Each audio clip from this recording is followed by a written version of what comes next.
homem vai voltar à Lua, desta vez para estabelecer bases no satélite artificial da Terra. E o sucesso destas missões será decisivo para que se avance para Marte. Não perca a grande reportagem desta semana, a Exploração Espacial 2.0 rumo à Lua e mais além.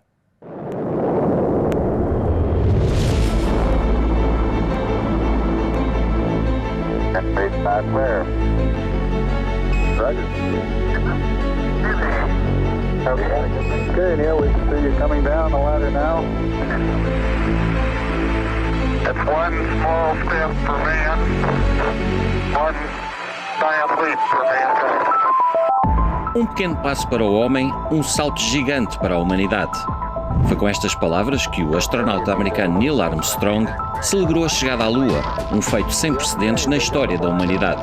Corria o ano de 1969, quando o primeiro homem pisou solo lunar. 8 anos antes, em 1961, a então URSS, a atual Federação da Rússia, tinha sido a primeira potência a colocar um cosmonauta no espaço, o soviético Yuri Gagarin.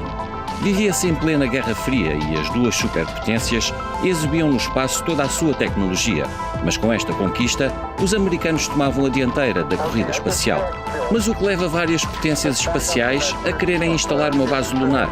Mais de meio século depois da missão Apollo 11, que levou Neil Armstrong, Buzz Aldrin e Michael Collins à Lua.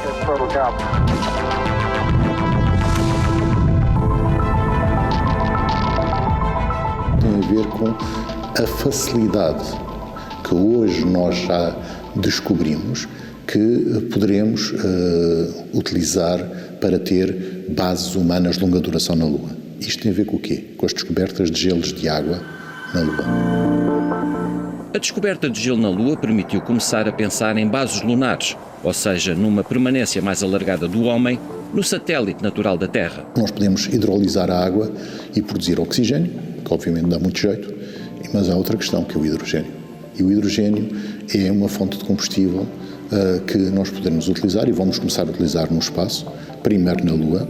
E isso quer dizer que podemos ser autónomos, não temos que carregar às costas, literalmente, o combustível para a Lua e podemos utilizar esse hidrogênio na Lua e provocar a hidrólise de água utilizando fontes limpas de energia, como por exemplo a energia solar. Hoje, a conquista da Lua é motivada essencialmente por duas vertentes. Uma, Space Resources, portanto os recursos minerais, que coloca problemas muito complexos, e o outro continua a ser a extensão geopolítica e o interesse territorial, já não na Terra, já não na cintura orbital, mas num satélite natural da Terra, a Lua. 2, 1, engine full power, and liftoff. A ideia das várias missões internacionais é usar a Lua como uma espécie de estação de serviço, o que possibilitará explorar mais além. Porém, não é tarefa fácil, devido às próprias limitações do organismo humano. Claro que aí, no caso da Lua, vai haver dificuldades porque a gravidade é muito mais baixa do que na Terra. E, portanto, vai haver alguma atrofia muscular, alguma descalcificação dos ossos, também problemas em relação aos gases a respirar, o ambiente confinado. Eu diria que estas são as questões físicas, depois há as questões psicológico-mentais. E temos que ter muito cuidado com esta questão de seres humanos estarem confinados em ambientes fechados durante longos períodos de tempo. É um teste para a ida para Marte? É. O homem pousou na Lua, não é? Em 69. E não voltamos lá. Portanto, à partida, podemos justificar isto com duas vertentes. Ou não é interessante, ou é muito difícil. Bem, muito difícil nós sabemos que é, não é? Porque a colocação do homem na Lua foi comparável, talvez, à epopeia dos descobrimentos portugueses, espanhóis, holandeses, não é? De facto, tinha tudo para correr mal. A Estação Espacial Internacional tem sido um exemplo de união de esforços de várias potências com um objetivo comum: aumentar o conhecimento sobre o espaço. Por lá já passaram astronautas de várias nacionalidades: americanos, russos, europeus. A Agência Espacial Europeia é uma confederação de Estados que representam, cada Estado tem a sua representação, portanto, na ESA, e Portugal é representado pela Agência Espacial Portuguesa na Agência Espacial Europeia. A curto prazo, vamos ver empresas privadas a colaborarem com agências espaciais para investirem em estações espaciais em órbita, para continuarem o caminho que tem sido feito em termos de testes e de experiências científicas.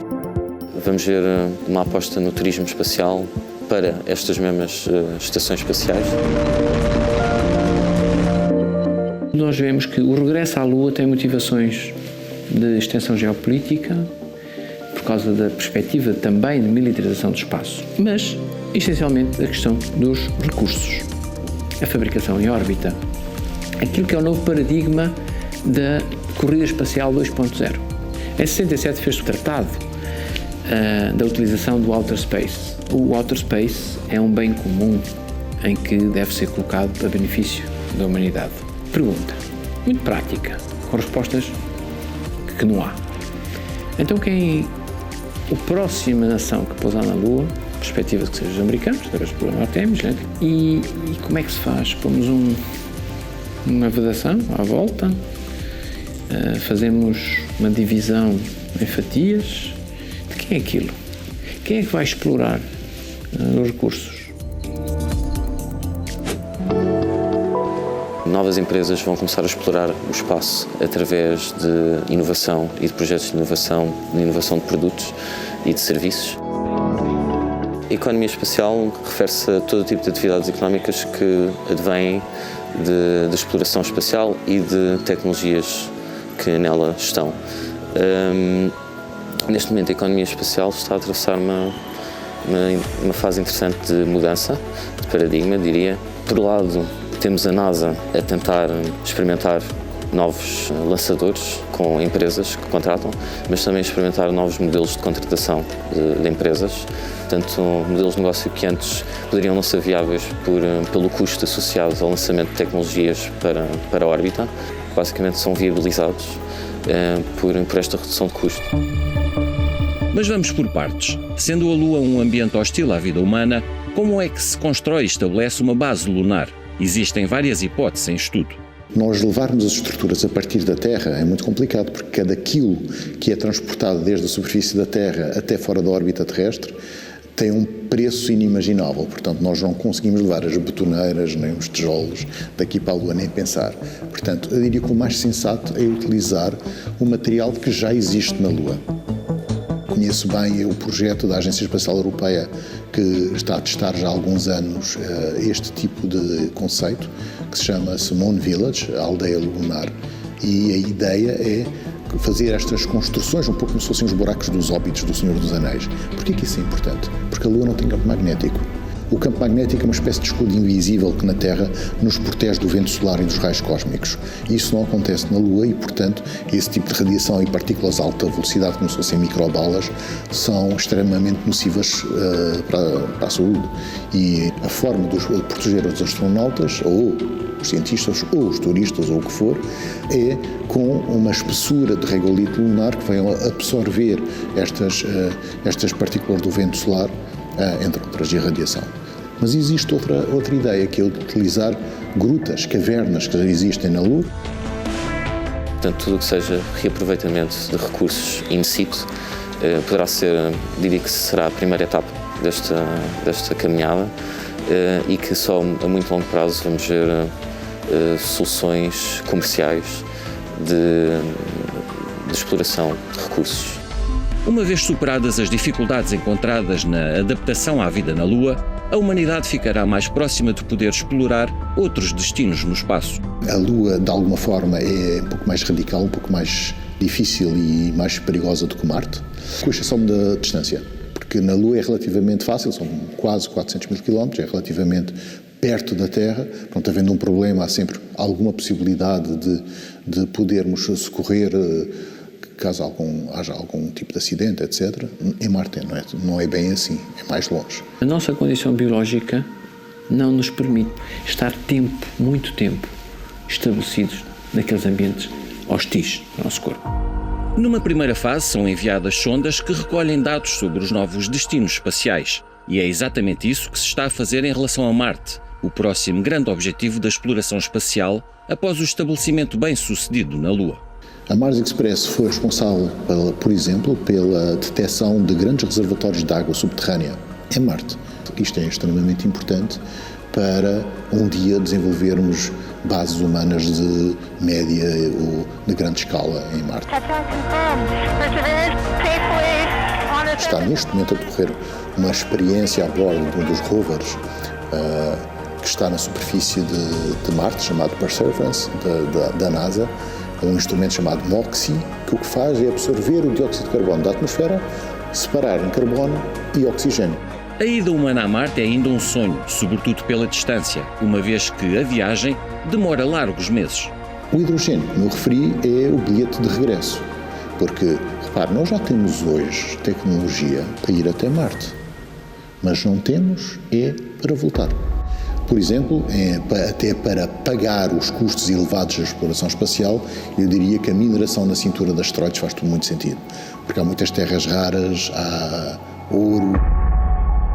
Por enquanto, nós estamos a enviar sondas robotizadas para Júpiter, para Saturno. Está a caminho de Júpiter, neste momento, uma grande missão espetacular da Agência Espacial Europeia, que se chama JUICE, e que vai estudar Júpiter, que é um planeta gasoso, como sabemos, mas não é só Júpiter, é Júpiter e as suas luas.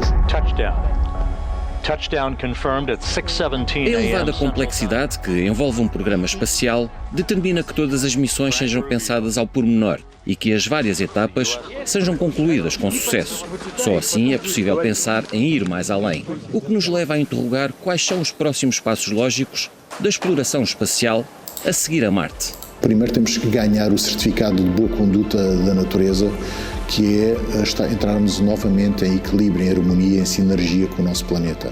Isso acontecendo, nós ganhamos tempo. E ganhando tempo quer dizer que, naturalmente, nós vamos poder explorar o sistema solar até aos seus confins. O grande ímpeto da vida é criar vida. Então, nesse sentido, se o grande ímpeto da vida é criar vida, então a nossa evolução é para nós conseguirmos transformar o nosso DNA para nos adaptarmos às condições para sairmos daqui, porque este planeta é finito. Este ímpeto de a vida, chegamos a este ponto de evolução, que é para criar o próximo, para nos dar a capacidade, eventualmente, da imortalidade, não é?